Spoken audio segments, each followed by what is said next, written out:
You might have enjoyed a ride in a giant wheel or in a merry-go-round.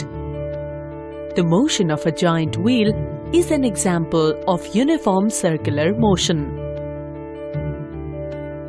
When an object moves around a fixed point in a circular path with constant speed, its motion is called uniform circular motion.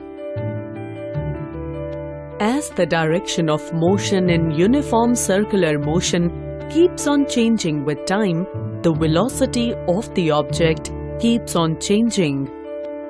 The direction of motion at a point is given by tangent at that point.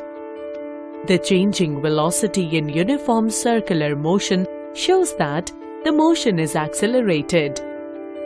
The acceleration of the object in uniform circular motion is called centripetal acceleration and is given by A is equal to V squared upon R.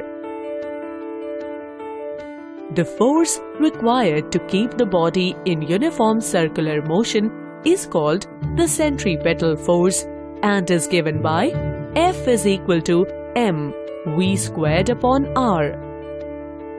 A body executing uniform circular motion remains in the circular path as long as the centripetal force is applied. The moment centripetal force is stopped, the body starts moving in straight line path tangential to circular path. Examples of circular motion. The motion of planets around the Sun in their orbits is an example of circular motion.